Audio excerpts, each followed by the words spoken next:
You're not forgetting because you're bad at learning. You're forgetting because your brain has been taught how to throw things away.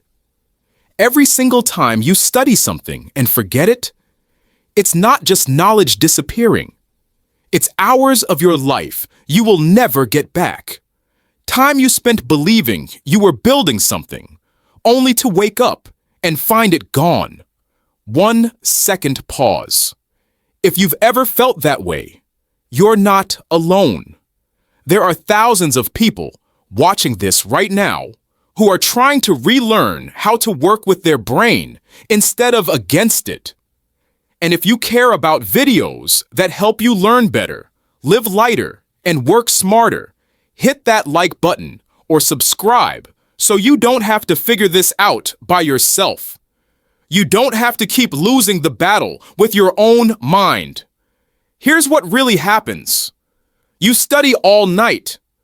You pour everything you have into those notes, those flashcards, those practice problems. You go to bed exhausted, convinced you finally got it. Then morning comes, and it's gone. Not all of it, but enough that you panic, enough that you think something's wrong with you. But here's the truth most people miss. Your brain isn't lazy. Your brain isn't broken. Your brain is doing exactly what it was designed to do. It's filtering out what it thinks doesn't matter. The problem isn't you.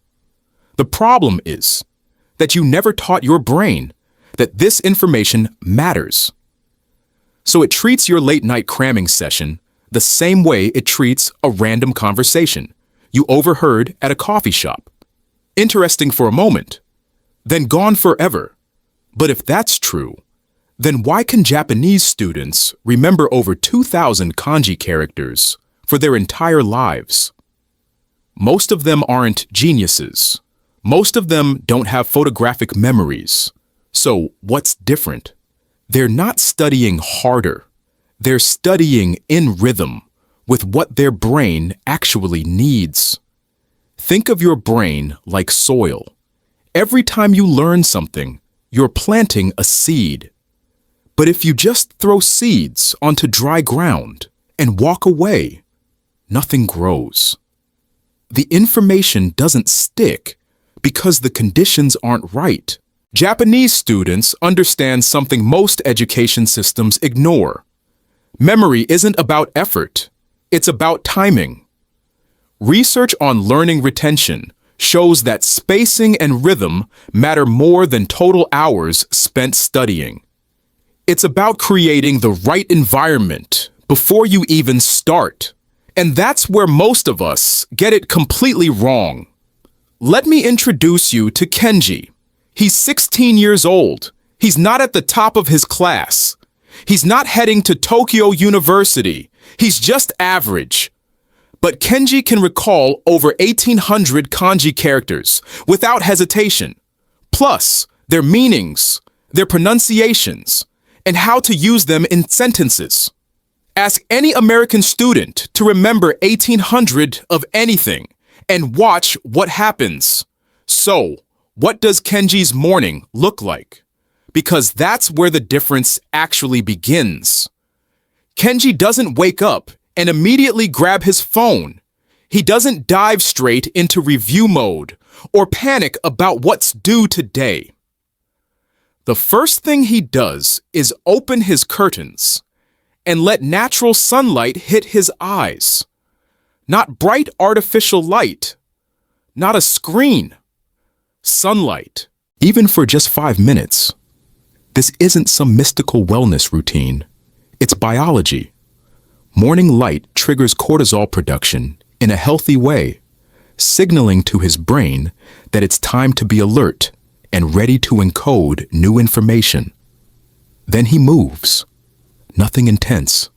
Some stretching, a walk around the block. Light movement that increases blood flow to the brain without stressing the body. And here's the part that changes everything. Before Kenji learns anything new, he recalls what he studied yesterday. Not by rereading his notes, not by looking at his textbook. He closes his eyes and tries to remember. He asks his brain to bring it back on its own. Neuroscientists call this active recall, and studies show it's one of the most powerful learning techniques ever measured. This isn't about cramming more information in. It's about waking up what's already there. Most people start their day by adding more weight to an already overloaded system. But Kenji starts his day by activating what he planted the day before. He's not pushing, he's nurturing, and that makes all the difference. Before Kenji even opens a book, there's a ritual. It sounds simple, almost too simple to matter, but that's the point. He makes tea, not coffee, not an energy drink, tea. He arranges his study space, making sure everything he needs is within reach. He takes 3 deep breaths, in through the nose, out through the mouth. These aren't productivity hacks. These are signals. Signals that tell his brain what comes next matters. Your brain doesn't remember everything. It remembers what you treat as important. If you study while distracted, scrolling between paragraphs, notifications pinging in the background, your brain registers it as background noise. But if you create a small ritual before you start, your brain shifts gears. It knows something significant is about to happen, and it prepares to hold on to it. This is why cramming in bed, half asleep, studying during commercial breaks doesn't work. Not because you're not trying, but because your brain never got the message that this moment mattered. Now let's talk about the most counterintuitive part. And this is where most people realize they've been doing it backwards their entire lives. Imagine 2 students preparing for the same exam. The first one, let's call her Sarah, studies for 6 hours straight. No breaks. Full focus, highlighter in one hand, coffee in the other, completely drained by the end. The next day, she remembers almost nothing. She feels betrayed by her own brain. The second student, let's call him Marcus, studies for 40 minutes, takes a 10-minute break, then repeats. He studies for a total of 3 hours, less than half of Sarah's time. He feels focused, but not exhausted. And a week later, Marcus remembers almost everything, while Sarah is back at square one. It's not because Marcus is smarter. It's because his brain wasn't in survival mode. When you push too hard for too long, your brain stops encoding. It stops transferring information from short-term memory to long-term storage. It's too busy managing stress hormones, trying to keep you functional, trying to prevent burnout. But when you work in waves, when you respect your brain's natural ultradian rhythms, it has time to process, time to consolidate, time to actually save what you just learned. The 40-10 pattern isn't arbitrary. It mirrors how your brain naturally cycles through high focus and low focus periods throughout the day. So what does Kenji's afternoon study session actually look like when you understand rhythm? 40 minutes of focused work, then 10 minutes of real rest. Not scrolling through social media, not checking messages. Rest that lets his brain integrate what it just absorbed. During those 40 minutes, Kenji isn't passively reading. He's actively recalling. He covers up his notes and tries to explain the concept out loud as if he's teaching someone else. Then he checks. Then he corrects. Then he tries again. This method, called retrieval practice, has been shown to improve long-term retention by up to 50% compared to passive review. And here's where spaced repetition comes in. The technique that makes Japanese students seem like they have supernatural memory. Kenji doesn't just review something once and assume it's locked in. He reviews the same material at specific intervals. First, after 10 minutes. Then, after 1 day. Then, after 3 days. Then, after a week. Each time he successfully recalls it, the memory gets stronger. The neural pathway gets deeper. Think of it like carving a path through a forest. The first time, you're hacking through thick brush. It's hard. It's slow. But if you walk that same path a few more times, spaced out over days, eventually it becomes a clear trail. A trail your brain can follow effortlessly whenever it needs to. Memory isn't magic. It's repetition with space in between. That space is where the real learning happens.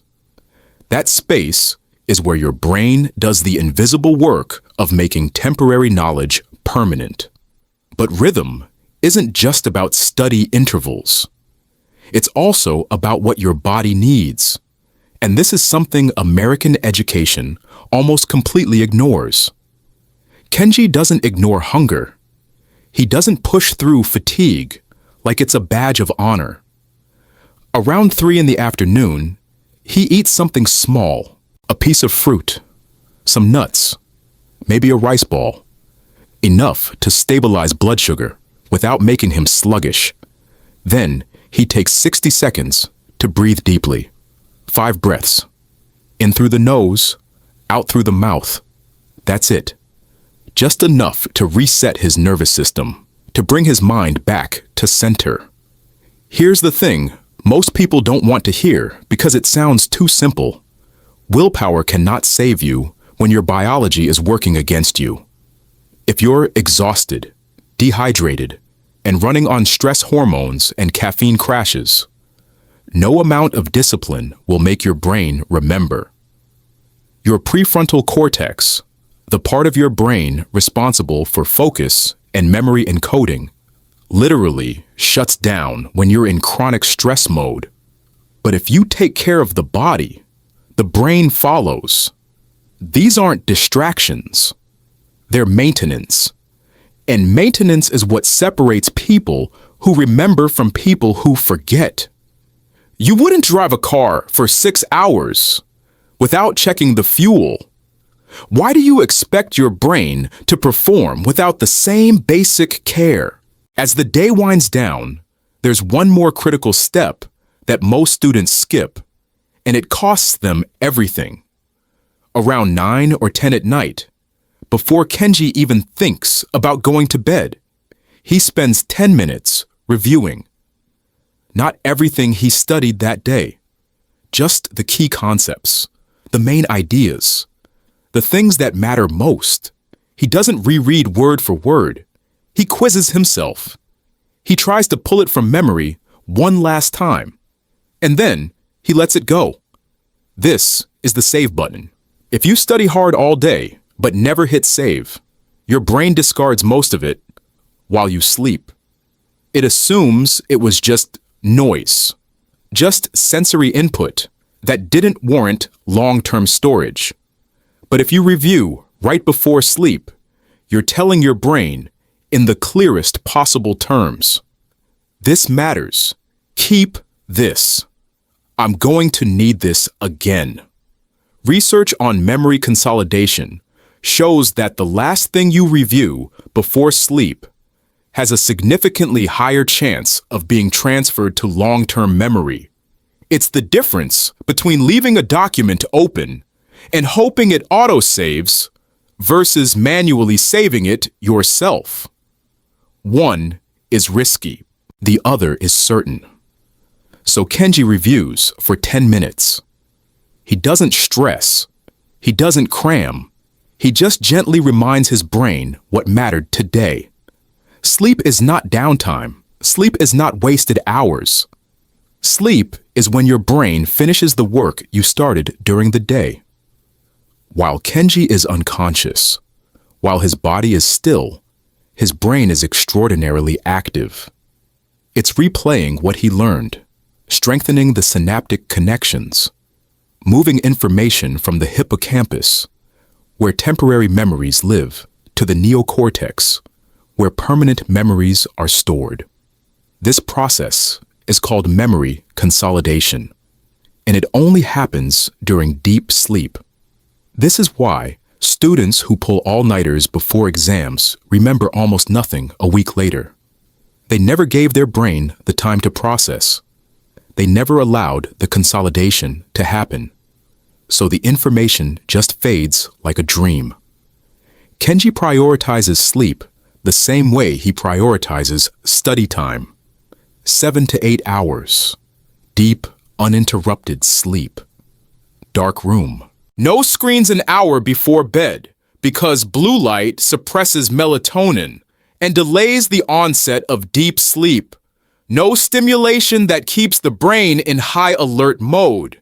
You don't learn while you sleep, but you solidify everything you learned while awake. And if you skip sleep, you might as well skip the studying too, because none of it is sticking.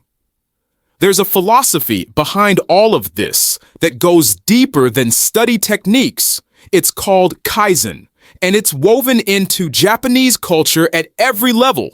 Kaizen means continuous improvement through small, deliberate actions. Not giant leaps, not dramatic overnight transformations. Just one small thing done consistently, compounding over time. Kenji doesn't try to memorize 100 kanji in one day. He learns 5 every single day. 5 new characters. 5 reviews of yesterday's characters. 5 reviews of last week's characters. It doesn't feel impressive. It doesn't feel like progress when you're in the middle of it. But 5 characters a day for a year is over 1,800 characters. That's fluency. That's mastery. And it happened so quietly, you barely noticed. And there's another concept that matters just as much. The space between things. The pause. The breath. The moment of nothing that makes the next moment possible. Western culture, especially American culture, celebrates more. More effort, more hours, more intensity, more hustle. But Japanese learning culture celebrates rhythm and rest. Progress doesn't have to be loud. In fact, the most lasting progress is quiet. It's the student who reviews 10 minutes every night instead of cramming the night before the exam. It's the person who takes breaks instead of burning out by midterms. It's the learner who respects the space between efforts, because that's where the growth actually happens. Is the silence between notes that makes music beautiful, and it's the rest between study sessions that makes learning possible. So here's what I need you to understand, and this is the part that changes everything if you really hear it. It was never about you being bad at learning. It was never about needing to study more hours, or having better focus, or being smarter. The system taught you wrong. It taught you that suffering equals progress, that exhaustion means you're working hard enough, that if you're not struggling, you're not learning. But your brain doesn't respond to suffering. It shuts down under suffering. Your brain responds to rhythm. It responds to consistency. It responds to being treated like the biological organism it is, not a machine you can just override with willpower and caffeine. What you need isn't more motivation. Motivation fades. What you need is a daily rhythm that aligns with how human memory actually works. And once you have that, everything changes. Not overnight, but steadily, quietly, permanently. Tonight, you don't have to fix everything. You don't have to become a completely different person. You just have to choose one thing. One small action that serves your brain instead of fighting it. Go to bed 20 minutes earlier than you did last night. Review just one flashcard, one concept, one idea before you turn off the light. Turn off your screen 30 minutes earlier than usual and let your brain start winding down naturally. That's it. You don't need to transform your entire life. You just need to end today differently than you ended yesterday. Because that's how rhythms start. Not with big dramatic decisions that you can't sustain, but with one small action that you repeat tomorrow and the day after until it becomes automatic, until it becomes part of who you are. Kenji didn't start by memorizing 2,000 characters. He started by showing up for 5, by planting one seed, by respecting his brain's need for rest and repetition. And over time, that small daily action became a skill he'll carry for the rest of his life. You can do the same. Not tomorrow, not when you feel ready or motivated or inspired. Tonight, right now. Just one thing. That's all it takes to start building a rhythm your brain will actually remember. Your brain isn't the problem. The rhythm is. And rhythm is something you can change, starting with how you end today.